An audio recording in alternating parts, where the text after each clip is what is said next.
नमस्कार, आईएनएस सुबह सवेरे देख रहे हैं आप। मैं हूं आपके साथ राजश्री थवाई। तो चलिए बात कर लेते हैं अहम खबरों की। तो मध्य प्रदेश के मुख्यमंत्री डॉक्टर मोहन यादव के नक्सलियों के खात्मे को लेकर गुरुवार को प्रेस वार्ता हुई।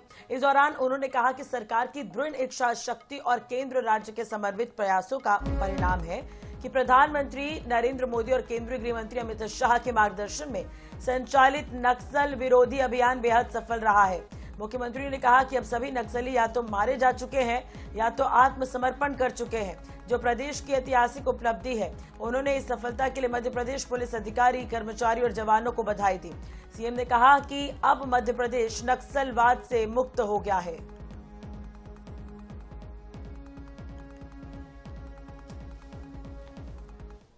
मैं आज यशस्वी प्रधानमंत्री श्रीमान नरेंद्र मोदी जी को धन्यवाद देना चाहूंगा। माननीय गृह मंत्री जी के कुशल मार्गदर्शन में भारत सरकार और राज्य सरकारों के द्वारा एक समेकित रूप से आजादी के बाद का ये नक्सलवादी आंदोलन के खिलाफ जो अभियान प्रारंभ हुआ, सच में ये माननीय प्रधानमंत्री जी की और माननीय गृह मंत्री जी की राज्यों के साथ नक्सलवादी माओवादियों के खिलाफ जो समेकित अभियान चलाया, उसकी अद्भुत घटना हमारे राज्य दर राज्य लगातार सक्रिय सफलता प्राप्त करते जा रहे। मध्य प्रदेश उसमें हमारे अपने जवानों के साथ जिन्होंने अपनी कुर्बानियां भी दी है, आम नागरिक भी हतोत्साहित और जान माल से उन्होंने अपने हाथ धोए। 1988-90 से प्रारंभ होने वाला ये लाल सलाम का माओवादी एक तरह से आतंक का अभियान आज मध्य प्रदेश में इस पे पूर्ण विराम लगा है। मध्य प्रदेश की पुलिस को बधाई, सभी को बधाई। देश में वंदे मातरम को लेकर राजनीति गरमाई हुई है और इसी बीच कांग्रेस विधायक आरिफ मसूद का बड़ा बयान सामने आया है। उन्होंने वंदे मातरम को लेकर कहा कि मैंने इसका विरोध नहीं किया है, लेकिन मैं वंदे मातरम नहीं गा पाऊंगा। बीजेपी इसे देश का अपमान बताकर कांग्रेस पर निशाना साध रही है। क्या है पूरा मामला, इस रिपोर्ट के जरिए बताते हैं। वंदे मातरम पर एमपी में घमासान, लिस्ट में आरिफ मसूद का नाम। बीजेपी ने बताया देश का अपमान। वंदे मातरम पर संसदीय बहस के बीच भोपाल से कांग्रेस विधायक आरिफ मसूद भी चर्चा में हैं। केंद्रीय गृह मंत्री अमित शाह ने एक लिस्ट पेश की थी जिसमें उन नेताओं के नाम थे जो वंदे मातरम गायन का विरोध कर रहे थे। इस लिस्ट में आरिफ मसूद का नाम भी आप देखिए। लिस्ट में नाम आने के बाद आरिफ मसूद का बयान भी सामने आ गया है। उन्होंने कहा है कि मैं ये नहीं गाऊंगा। मैंने कहा कि मैं इसको नहीं गा पाऊंगा, गलत क्या कहा? क्योंकि वो लोग कहना है आज गान की बात, वो अच्छा सदन में हंसी की बात आ रही है, वो वंदे मातरम की बात कर रहे हैं जो आजादी की लड़ाई में थे ही नहीं। न तिरंगा हाथ में था, न वंदे मातरम इनके मुंह पे था। ये तो अंग्रेजों की गुलामी कर रहे थे, तो इतिहास है इनका, माफी मांग रहे थे। हम लोग तिरंगा हाथ में लिए थे, हमारे पूर्वज हाथ में लिए थे, हम लोग गोलियां खा रहे थे, तो इनको तो अधिकार भी नहीं है इस बात पे बात करने का। इधर बीजेपी इसे मातृभूमि का अपमान बता रही है। साथ ही कांग्रेस पर तुष्टीकरण की राजनीति में देश को भूलने का आरोप भी है। वंदे मातरम क्या है? वंदे मातरम एक गीत नहीं, भारत की आत्मा है जिसमें भारत माँ की जय जयकार है। और अगर कोई जनप्रतिनिधि और खासकर कांग्रेस के नेता इससे दूर जा रहे हैं तो ये दिखाता है कि वोट बैंक की राजनीति के चलते, तुष्टीकरण के चलते ये देश से ही दूर होना चाहते हैं। जनता है, सब जानती है और समय समय पर ये सारे पापों का हिसाब करेगी। आरिफ मसूद ने 2019 में एक सार्वजनिक कार्यक्रम में धार्मिक कारणों से वंदे मातरम गाने से इनकार किया था, जो अब केंद्रीय गृह मंत्री अमित शाह की सूची में उजागर हुआ और इस पर मध्य प्रदेश में राजनीति पारा हाई हो गया है। Bureau report, INH 24/7।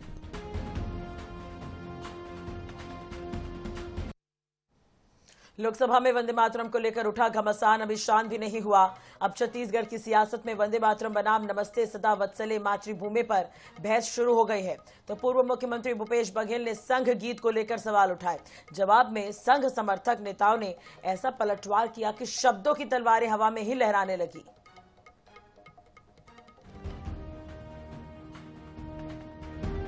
कांग्रेस हमेशा आरएसएस पर सवाल खड़े करती नजर आई है। जिस तरह से लोकसभा में वंदे मातरम पर विवाद हुआ, उसके बाद छत्तीसगढ़ में भी वंदे मातरम बनाम संघ गीत नमस्ते सदा वत्सले मातृभूमि पर बवाल जारी है। राजनीति में अक्सर विपक्ष हमलावर रहता है, लेकिन इस बार गीत को ही सियासी मुद्दा बनाकर पक्ष और विपक्ष आमने सामने है। बहस की शुरुआत पूर्व मुख्यमंत्री भूपेश बघेल के बयान से हुई। उन्होंने सवाल दागा कि मोहन भागवत ने कभी वंदे मातरम गाया है? किसी संघी को वंदे मातरम आता भी है? जिन्होंने कभी तिरंगा नहीं फहराया वो हमें राष्ट्रवाद सिखाएंगे? मोहन भागवत को वंदे मातरम गाना आता है क्या? किसी संघी को आता है? वंदे मातरम को कभी गाया है?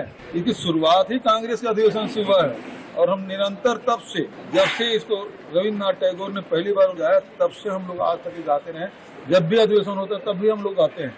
लेकिन ये भारतीय जनता पार्टी के लोग बताए कि वंदे मातरम गीत कब गाते हैं वो लोग? नमस्ते सदा वत्सले यहाँ शुरू होता है, कभी तिरंगा नहीं फहराया। वो हमको राष्ट्रवाद सिखाएंगे, क्योंकि वो हमको देशभक्ति के बारे में बताएंगे।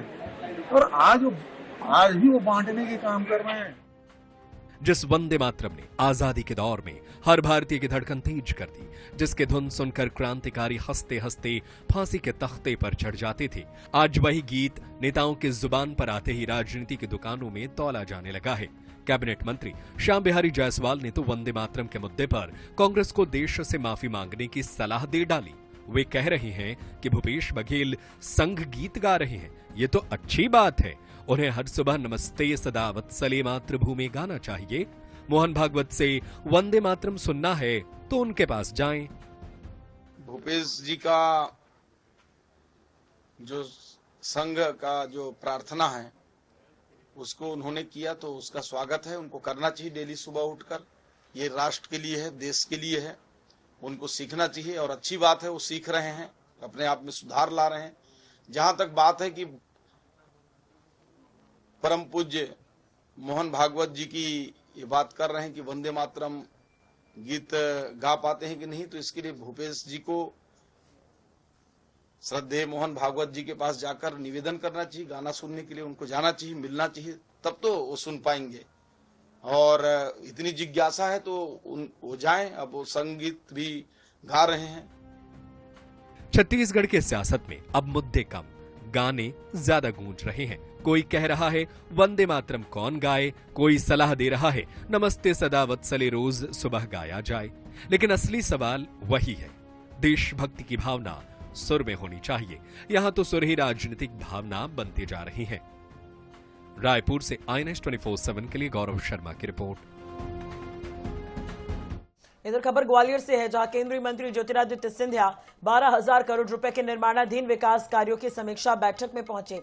सिंधिया ने विकास कार्यों को समय सीमा में पूरा करने के लिए ग्रोथ चार्ट तैयार करने के निर्देश दिए हैं। तो जिले के प्रभारी मंत्री तुलसीराम सिलावट की अध्यक्षता में समीक्षा बैठक हुई थी।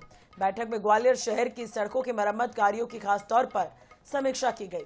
बैठक में फैसला हुआ कि केंद्रीय मंत्री सिंधिया के नेतृत्व में जनप्रतिनिधियों का प्रतिनिधिमंडल सीएम डॉक्टर मोहन यादव से मुलाकात करेगा। ग्वालियर की सड़कों की मरम्मत के लिए धनराशि उपलब्ध कराने की मांग करेगा। कलेक्ट्रेट सभागार में आयोजित बैठक में एलिवेटेड रोड के दोनों चरण चंबल परियोजना समेत शहर के दूसरे प्रोजेक्ट की समीक्षा की गई। बैठक में मंत्री नारायण सिंह कुशवाहा, प्रद्युमन सिंह तोमर, महापौर शोभा सिकरवार, विधायक डॉक्टर सतीश सिकरवार, साहब सिंह गुर्जर समेत पूरे जनप्रतिनिधि मौजूद रहे।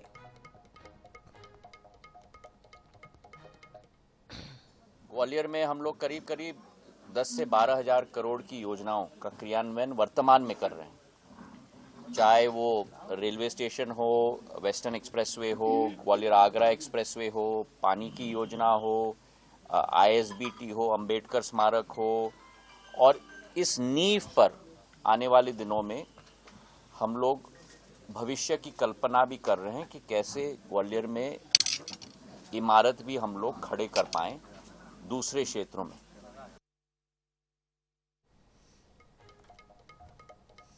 दमोह की राजनीति में इन दिनों तनातनी की चर्चा जोरों पर है।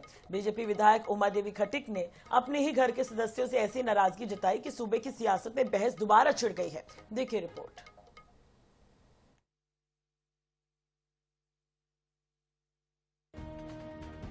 प्रभारी मंत्री के सामने बीजेपी विधायक हुई नाराज। मंत्रियों पर दखल अंदाजी का आरोप। राज्य मंत्री धर्मेंद्र लोधी ने हंसते हुए झाड़ा पल्ला। कहते हैं बात निकली है तो दूर तक जाएगी, और इस वक्त दमोह की राजनीति में भी कुछ ऐसा ही देखने को मिल रहा है। दरअसल जिले के प्रभारी मंत्री इंदर सिंह परमार बुधवार को दमोह में बीजेपी कार्यालय में पदाधिकारियों से मुलाकात करने के लिए पहुंचे थे। उनके सामने हटा से बीजेपी विधायक उमा देवी खटिक ने अपनी ही सरकार के जिले के 2 मंत्रियों की शिकायत कर दी। हटा विधायक ने जिले के मंत्रियों पर हटा विधानसभा में दखल देने के आरोप लगाए। उन्होंने कहा कि वे हटा में कार्यालय खोलने, मैं इस्तीफा दे देती हूँ। वीडियो वायरल हुआ तो विधायक मीडिया में इसे घर का मामला बताने लगी, लेकिन बातों बातों में सारी बातें बोल गई। परिवार में ये तो सब चलता ही रहता है, मुझे किसी से कोई शिकायत नहीं है। थोड़ी सी खुन्नस थी तो मैंने अपने प्रभारी मंत्री जो हमारे जिले के मुख्यमंत्री हैं उनसे ऐसी चर्चा की थी, क्योंकि मैंने नाम किसी का नहीं लिया। हमारे माननीय मुख्यमंत्री जी का स्पष्ट कहना है कि कोई किसी की विधानसभा में हस्तक्षेप नहीं करेगा। तो थोड़े से ट्रांसफर नीति के संबंध में बात आई थी, और थोड़ा सा प्रशासन की ओर से भी था कि जैसे कि कोई भी है, ऐसा नहीं है कि हम अपने मिनिस्टरों की बात नहीं मानेंगे। हालांकि मामले को संभालते हुए पर्यटन संस्कृति राज्य मंत्री धर्मेंद्र लोधी हंसते नजर आए। इन आरोपों को निराधार बताकर पल्ला झाड़ लिया। नहीं, मैं तो कभी कोई दखल देता नहीं। विश्वास ना हो तो उमा देवी जी से पूछ ले। ये जो मिथ्या आरोप है कि मंत्री जो है विधायकों के क्षेत्र में दखल दे रहे हैं, ये बिल्कुल निराधार है। आप चाहें तो उमा देवी जी से पूछ सकते हैं।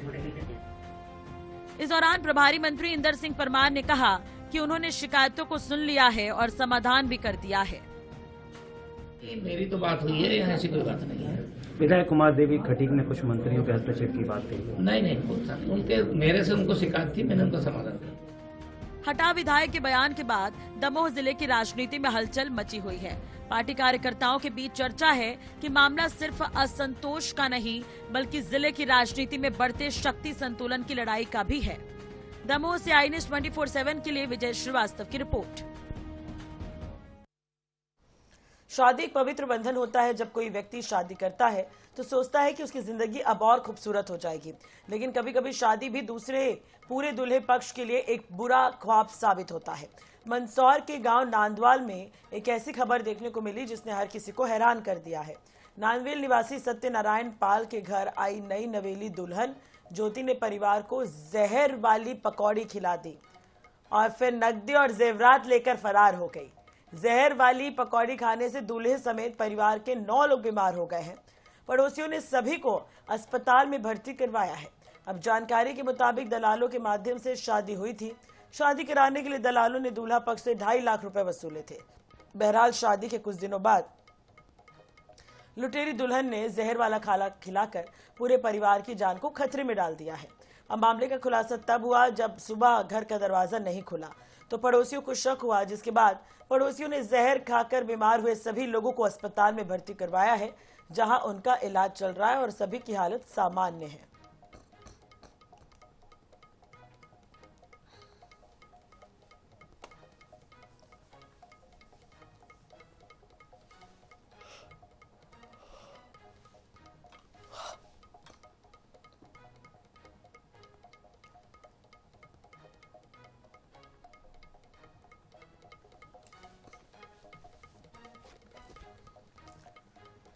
इधर कोरबा जिले में तंत्र मंत्र के दौरान 3 लोगों की संदिग्ध मौत का सनसनीखेज मामला देखने को मिला है।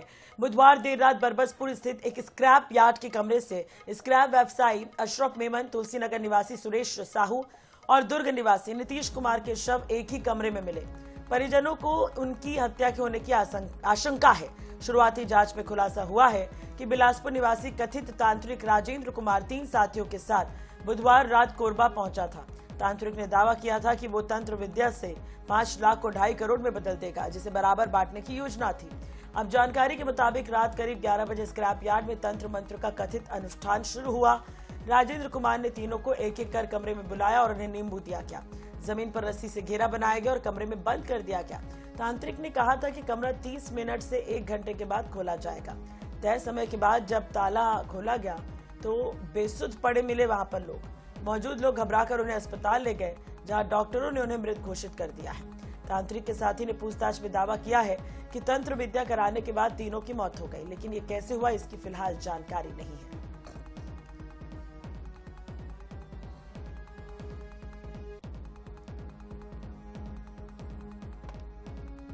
खबर नहीं आते कि भाई 7-8 आदमी उमन तो ऑटोमेटिक पहले के रही ने, तो उमन के कछु काम हो ही सेठ आदमी मैं थोड़ी आना था, मन का करा थे कैसे करा थे सेठ आदमी तो मैं का चीज पर जाऊँ, मोला घुसत नहीं दे यहाँ था।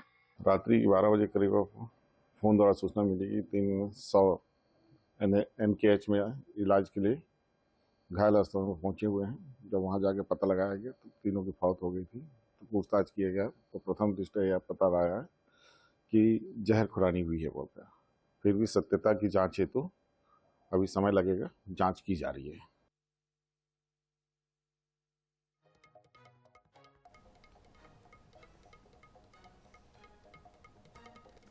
इधर भोपाल में आईएएस संतोष वर्मा के विवादित बयानों को लेकर बड़ा बवाल खड़ा हो गया है। सोशल मीडिया पर वायरल वीडियो में वर्मा ने हाईकोर्ट पर सीधे आरोप लगाए हैं कि SC/ST वर्ग के बच्चों को सिविल जज नहीं बनने दिया जा रहा।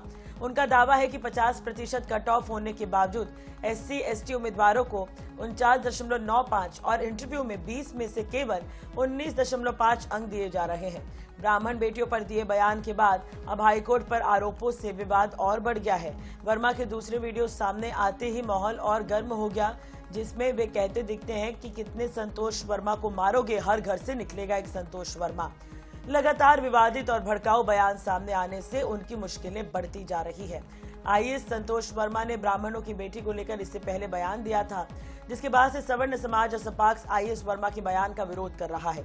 इसी दौरान आईएएस संतोष वर्मा का एक और वीडियो सामने आ गया, जिसमें वे कहते हुए नजर आ रहे हैं कि कितने संतोष वर्मा को तुम मारोगे, हर घर से संतोष वर्मा निकलेगा। और उनके इस बयान का कई लोग समर्थन भी कर रहे हैं, तो अब इस पर राजनीति भी जमकर हो रही है।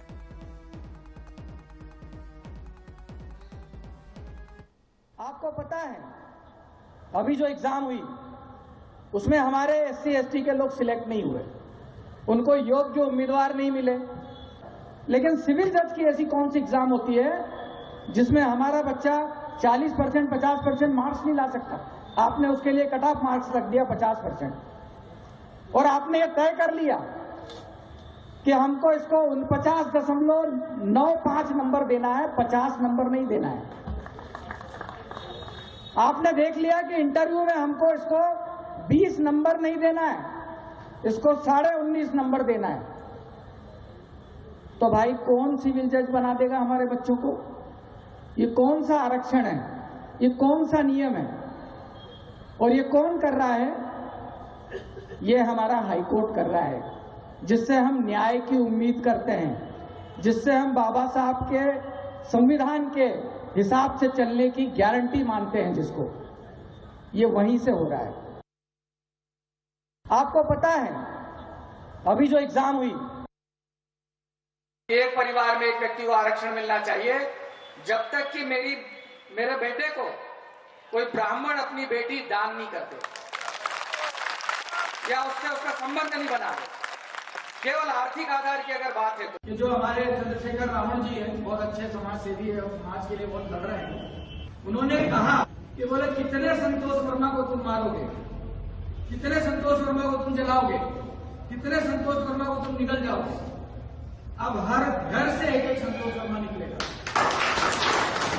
और जब हर घर से संतोष वर्मा निकलेगा तो फिर आपके पास इतनी ताकत नहीं है कि आप हर संतोष वर्मा को जला सको।